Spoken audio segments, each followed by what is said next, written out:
How's it going, my true people? Dr.Slaking, the Slaking Doctor, back for week 7, I believe, of the APA Academy, and this week we're going up against my man Lynx Forte and his South Florida Bulus.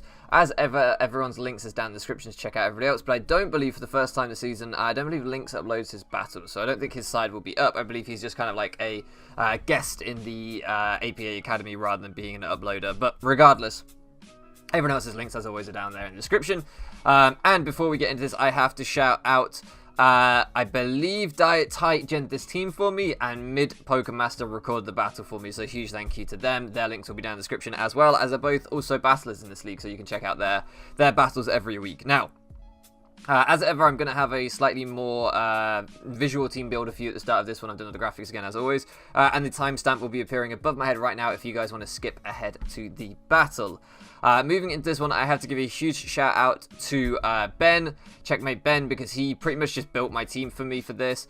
And then I believe I got a test in with Aquarius before the actual battle, I think. I got to test the team out, and I made a couple of tweaks. So, but huge thank you to those two for the help with prep and stuff. Because this game was actually extended, thank you to Lynx for understanding the extension, which is why you guys are seeing it today. If you're watching it the day it goes up, which is Monday, rather than Sunday, because the battle was extended, the recording took longer, and everything just knock-on effect. I haven't even been able to record it until Monday in the end, so... Anyway, that's all that out of the way. Let's get into the actual build and talk about what we brought here. So, first one on the team. In fact, no, before we do that, my opponent's team should be appearing somewhere above my head, I believe on that side of me.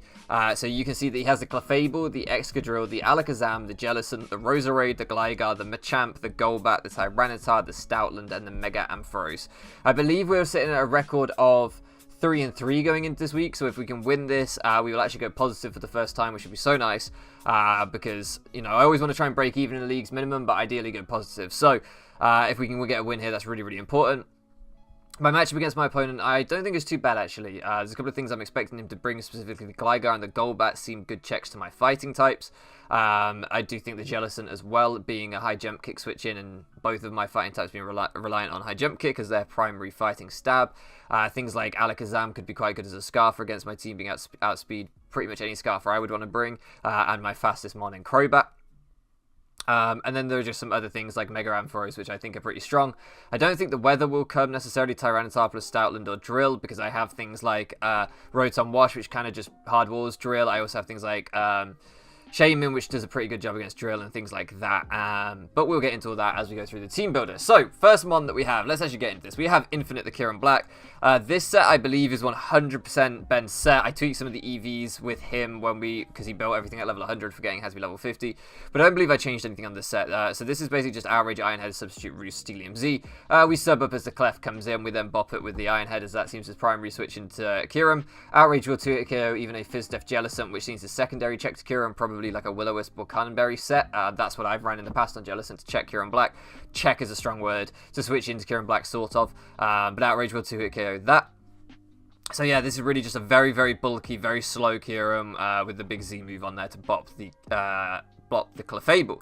Next up, we have Jean Gardevoir. Third week in a row with this draft, we're bringing Choice Scarf Gardevoir. But this is pretty cool. Basically, we can trace the Sand Rush off the Excadrill. With the Scarf and speed investment, we actually guarantee to outspeed an Excadrill in Sand. Very weird, right? And then, of course, we'll outspeed the whole rest of his team in Sand. We have the Modest Nature and the Max Special Attack so that we can OHKO the Drill and the Stoutland with Focus Blast. Of course, Stoutland being slower than Drill will outspeed that too. And just outside of that, Gardevoir isn't a bad Scarf against his team. Now, we do have a ton of bulk on this Gardevoir as well, because with the Choice Scarf on there to guarantee we outsped Drill, we didn't actually need too much speed at all. So we've got quite a fat Gardevoir here. The other moves are just to stab and then trick, because we might want to trick a Scarf onto, say, a Sword Stance Excadrill or something like that, and Scarf him into Sword Stance, or, you know, something along those lines, although that'd be pretty risky because it could be Z. I do find that this league being open Z makes trick a really hard thing to click, because you never know what's going to be the Z user, but still, there are ways that we can kind of figure that out. Next up, we have Brittany the Mienshao. This is our Life Orb set. First time we've brought Life Orb, and first time we've brought Regenerator as well. We haven't brought Regenerator all season.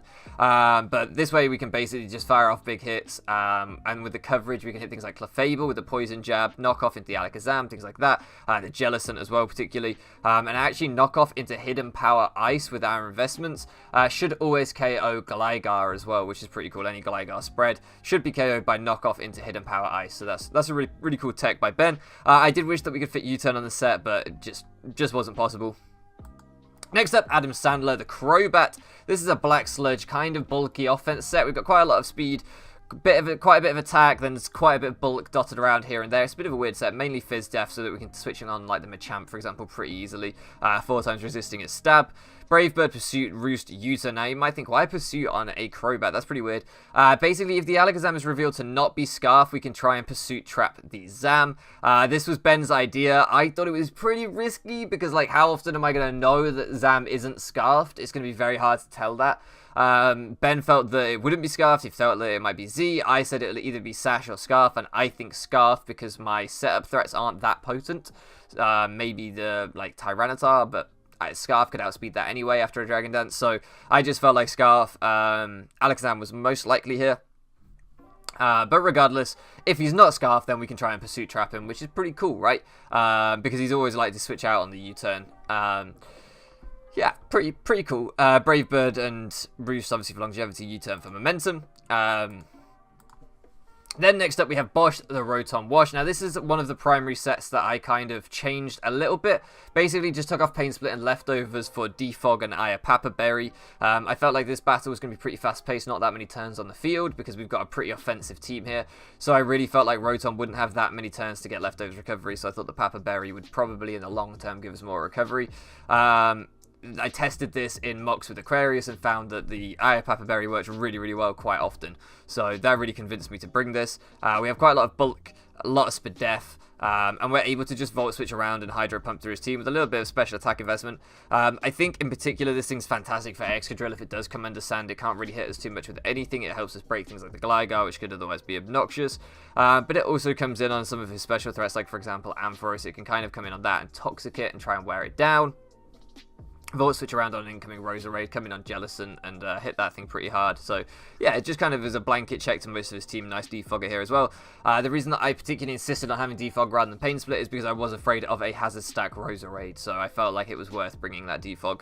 And then last up, the final mon on the team is Hodgeheg the Shaman. Really bulky Shaman this time, quite fast as well, with leftovers, Leech Seed, basically just so that we can Leech Seed the Mega Ampharos in particular, come in on that, Leech Seed that, get some recovery back. Now I'm actually running Rest over Protect, which Ben wanted me to run, just because I felt like I was never really getting to Protect. It was giving away too much momentum in my mocks.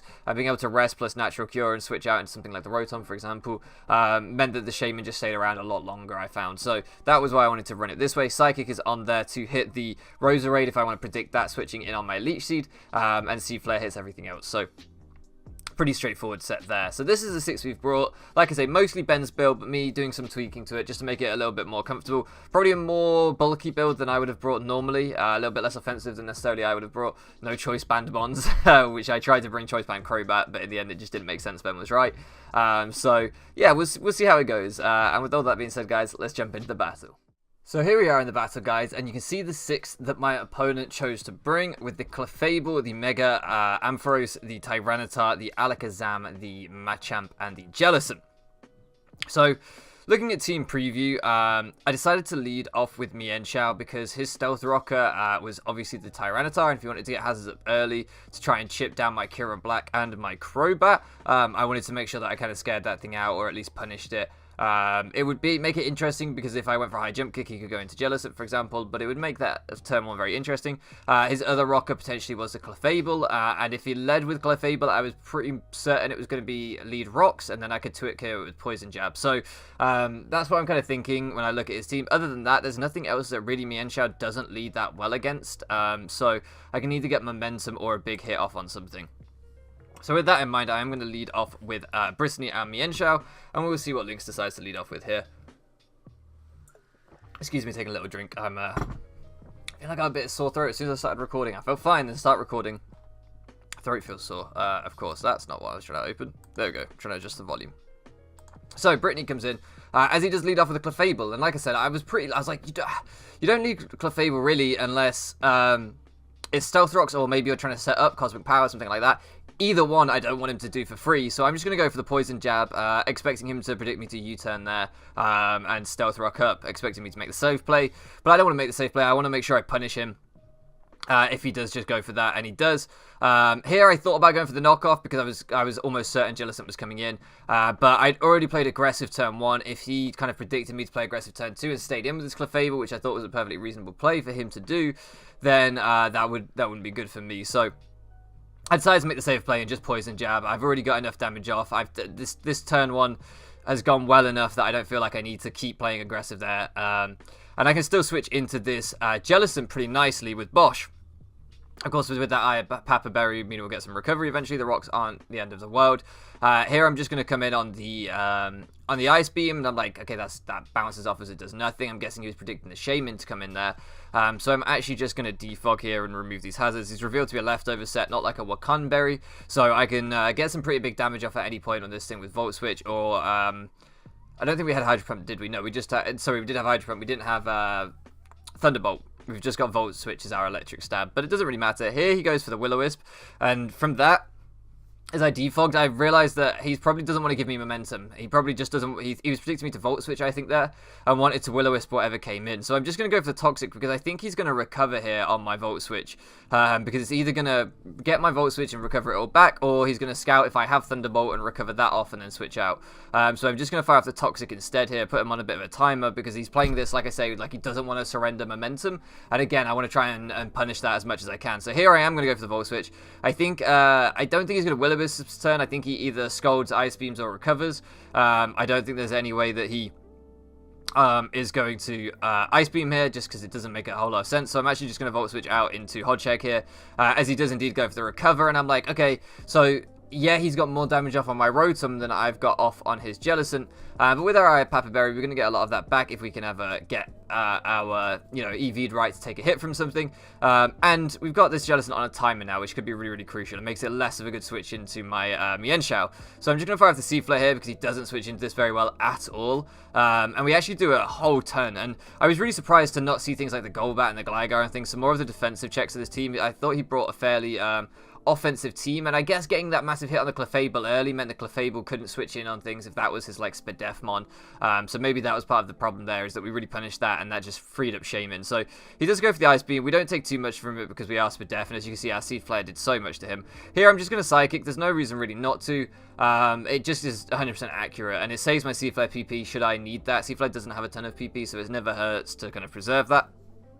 But I didn't think he was ever going into Tyranitar there and a potential Seed Flare, so it just felt like the Psychic was a safe play. Out comes Machamp, and I'm like, okay, this is either Scarf or AV. I've just shown you Psychic, so like I can do a lot to you. I can Seed Flare you as well, even, which will do a lot. So it's either Scarf or AV. I think could be like a Pyappa Berry or something, but that would be pretty weird, right? Doesn't make a ton of sense against my team. My Psychic type being part Fairy, running a Psychic Resist Berry against me is like not that great on a fighting type, so. We're just going to go on to Adam Sandler on the Dynamic Punch. He, of course, confuses us, so it's no guard, Dynamic Punch, 100% chance of confusion. And we're just going to go for the U-turn, because there's no way if he Scarf, he lets me Brave Bird him. We do outspeed Scarf Machamp always anyway. And I don't think he'll stay in regardless, so we're just going to go for the U-turn. We would have got super effective damage off on that Tyranitar. It wouldn't have done much, but it would have done something. Instead, we take a little bit of Confusion Chip, we take a little bit of Sand Chip, so not great, and we lose a ton of momentum. So here I have to hard switch because I can't risk getting hitting Confusion again and him Stone Edging me. But he actually reveals to be a special set here as he goes for the Dark Pulse and crits Hodgehog. So not only did we not get like 25% off on the Tyranitar with U-turn, potentially, we also got extra chip from the Confusion and the Sand damage, and then we got crit. That does kind of matter, and you'll see why, because as we fire off the Seed Flare here, turns out he's AV and we do nothing, right? Great prep by him, by the way. AV T-Tar really good in this matchup. He can go for the Flame Thrower. As you see, we live on 12, but we do now drop the Sandstorm. So that's why I say that kind of matters, because that extra little bit damage that the crit did means that we wouldn't have died to Sand damage there. We could have fired off another Seed Flare against this thing, or even rested up and then switched out, because we were taking those Dark Pulses and Flamethrowers. Not too bad, so I could have just gone for the rest there. Instead, we're just going to get Mienshao in. and fire off a high jump kick. There's no reason not to really here. Again, if I'd got the Tyranitar with the U-turn and the C-flare, it would have been down at about 25% there. So I could maybe have brought something else in other than Mienshao and not had to risk the high jump kick of him going into Jellicent. But because he's seen me playing aggressively there, I didn't think he'd ever go into Jellicent, especially as I could just U-turn on his T-Tar and get momentum back again. So here he brings out the Zam, and I don't know if this thing is Scarf, I don't know if this thing is Sash, but all I know is I'm not Scarf, so I'm not going to outspeed it and deal with it. I'm going to go into Rotom instead, and this should put me in range of my Berry, and it does. And this is, like I say, we're in the prep where the Berry just came in absolutely clutch. So we heal back up to a good range of health where we can actually take another Psychic from this point.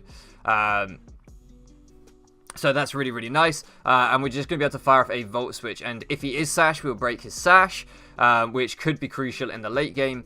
And if not, if he chooses to switch out as he does, we'll get momentum. He doesn't have a ground type or a Volt Absorb on his team, so we can just always get momentum off this Ampharos.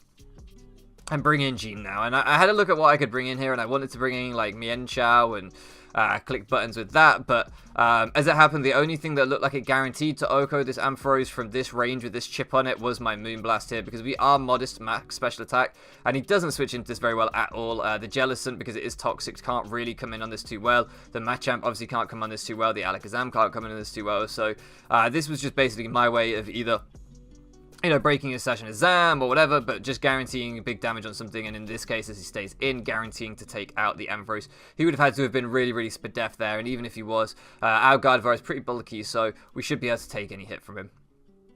Out comes the Alakazam again, and I'm like, okay, this looks like a fairly telegraphed Shadow Ball, so I'm going to go into Rotom.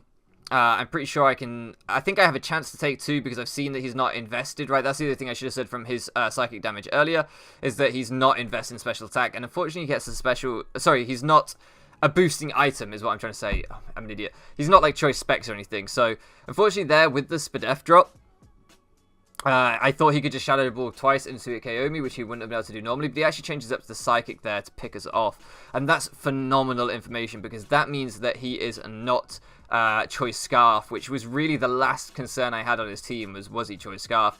Now I know he's not. I can do exactly what Ben predicted and Pursuit Trap the Alakazam, bringing him down to his Focus Sash, and essentially meaning that this Crobat should win in the end game here. So that was absolutely huge information for me, and had he not got the Spadef drop, he would have had to change up moves to Psychic anyway, so it would have been revealed then. Otherwise, he would have had to risk me just Volt Switching around on him again, but so I'm glad that the hacks didn't come into play too much there, as he did just go for the safe play and Psychic me anyway.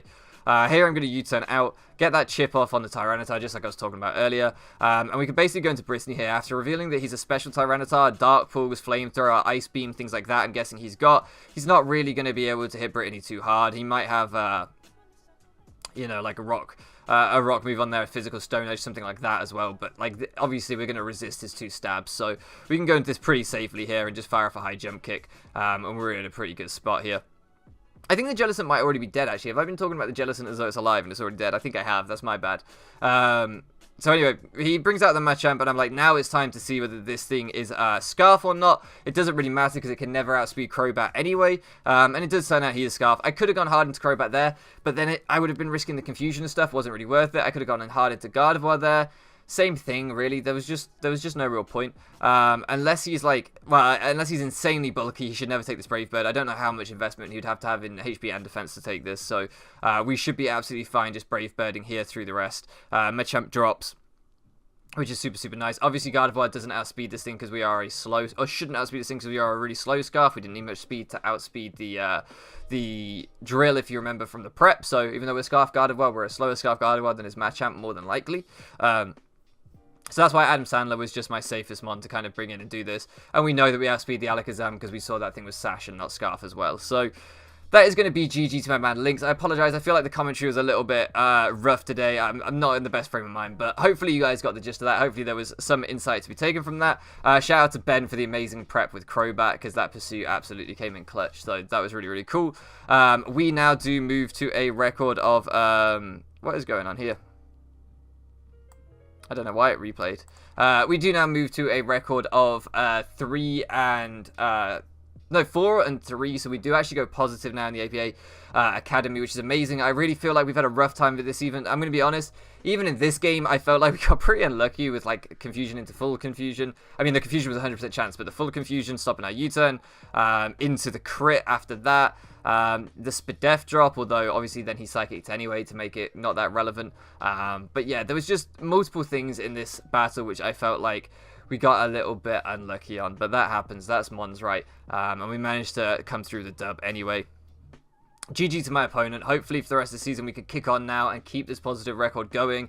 This does put us currently in the playoff spots. Hopefully we can keep that going. I really desperately want to make playoffs, so we'll be working hard in the coming weeks to make sure that happens. Yeah, regardless, guys, I'm going to stop waffling on now. Thank you so much for loafing around with me, and I'll catch you again next time.